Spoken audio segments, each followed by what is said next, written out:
Assalamualaikum warahmatullahi wabarakatuh.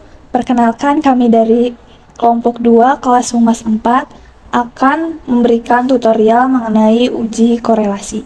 Pertama, kita menjelaskan deskriptif karakteristik responden terlebih dahulu. Sekarang kita sudah memasuki Excel dengan berupa data-data mentah, blok, jenis kelamin dan domisili, copy, pindahkan ke sheet 2. Kita blok, kita ke menu insert pivot table, kita klik.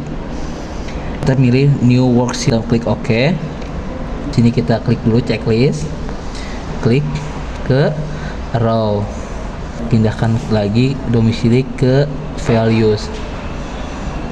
Nah, di sini merupakan data hasil dari row table tersebut.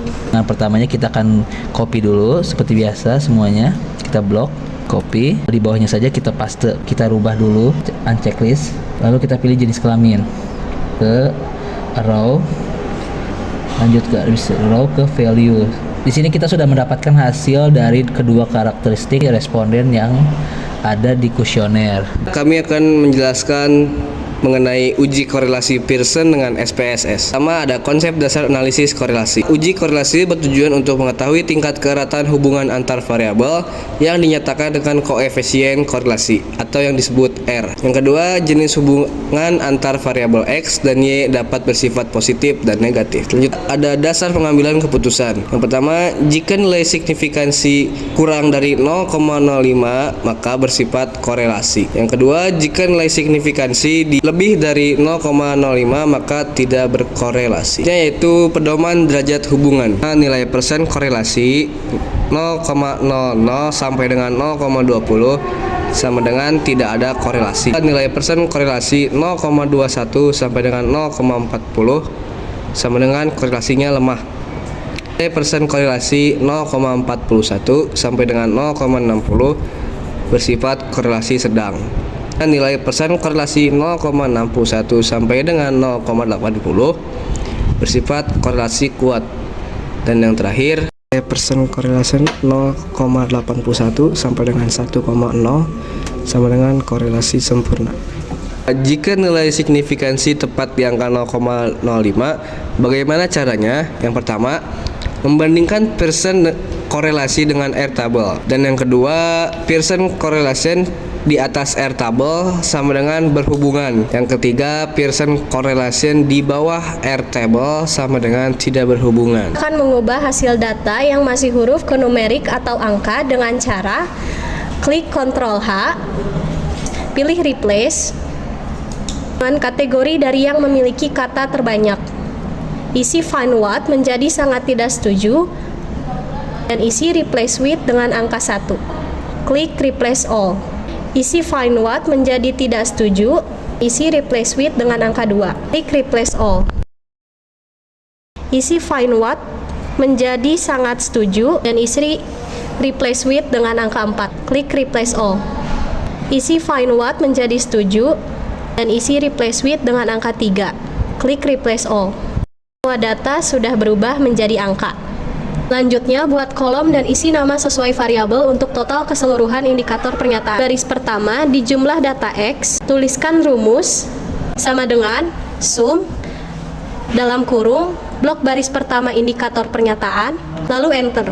Lalu klik hasil pertama, kemudian tarik ujung sudut ke bawah, kemudian lakukan hal yang sama dengan variabel Y.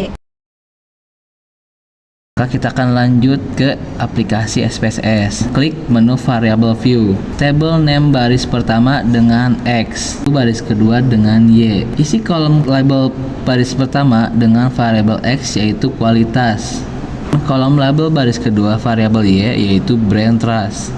Ubah kolom desimal keduanya menjadi 0. Setelah data view ada nama X dan Y, kita akan mengcopy kolom variabel X di Excel. Paste ke kolom X di SPSS. Lakukan hal yang sama dengan variabel Y di Excel. Paste pada kolom Y di SPSS. Selanjutnya, kita masuk ke uji normalitas Kolmogorov-Smirnov residual dengan SPSS. Uji normalitas Kolmogorov-Smirnov merupakan bagian dari uji asumsi klasik.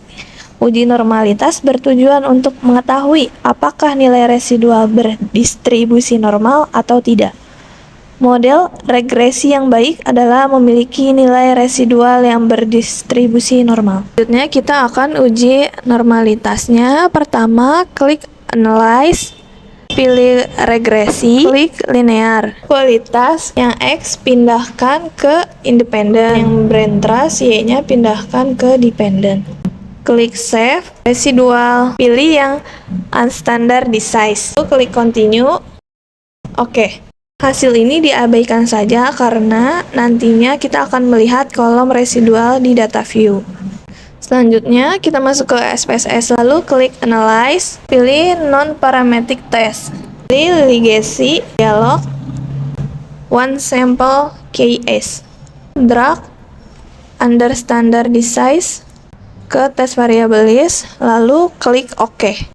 Nah, ini merupakan hasil dari uji normalitas. Dasar pengambilan keputusannya yaitu jika nilai signifikansi lebih besar dari 0,05, maka nilai residual berdistribusi normal. Dan jika nilai signifikansi lebih kecil dari 0,05, maka nilai residual tidak berdistribusi normal. Signifikansi to tail yaitu sebesar 0,200, yaitu lebih besar dari 0,05.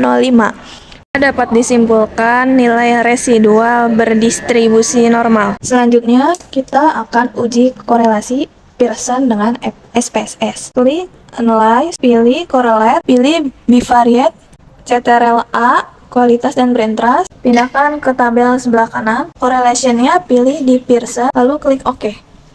Untuk dasar pengambilan keputusan, selanjutnya kita lihat di tabel kualitas yang signifikansi to tail.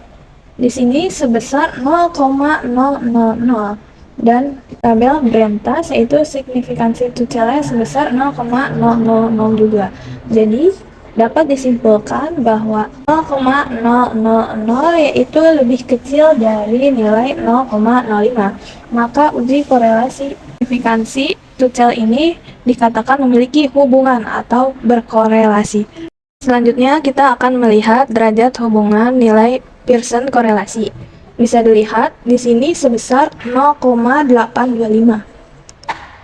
Jadi bisa kita lihat di catatan kalau nilai Pearson korelasinya 0,825 itu ada di bagian sini, di bagian yang paling bawah yaitu 0,81 sampai dengan 1. Maka untuk nilai Pearson korelasi 0,825 yaitu ada di bagian korelasi sempurna. Dan untuk nilai Pearson korelasi dari kualitas yaitu sebesar 0,825 dan untuk brain trust-nya Pearson correlation juga sebesar 0,825. Jadi di sini tidak ada tanda negatifnya, maka hasilnya ini hubungan antara variabel X dan Y dapat bersifat positif. Jadi X semakin tinggi, maka Y akan semakin tinggi pula. Untuk melihat hubungan antara variabel X dan Y dapat bersifat positif dan negatif, yaitu dengan misalnya, kalau positif, semakin tinggi nilai X, maka akan semakin tinggi pula nilai Y. Dan apabila hubungan antar variabel X dan Y negatif, jika nilai X semakin rendah, maka nilai Y akan lebih tinggi. Dan jika nilai X lebih tinggi, maka nilai Y akan lebih rendah. Contohnya, di sini kan kita mendapatkan hubungan yang positif karena tidak ada tanda negatif di R-nya. Jadi, untuk melihat variabel yang sudah dibuat, maka dapat disimpulkan bahwa kualitas semakin tinggi, maka brain trust-nya juga akan semakin tinggi. Selanjutnya, kita akan melihat nilai signifikansi apabila tepat di angka 0,05. Jadi bisa kita lihat di nilai Pearson correlation-nya, yaitu sebesar 0,825. Dan dilihat juga R table dari respondennya ini ada 55 responden. Dilihat di R table-nya. Untuk responden 55 dengan nilai 5%-nya yaitu sebesar 0,266. Jadi dapat disimpulkan Pearson correlation 0,825 itu lebih besar daripada 0,266. Jadi dapat dikatakan variabel kualitas Prabowo Subianto terhadap brain trust Prabowo Subianto memiliki hubungan atau berkorelasi.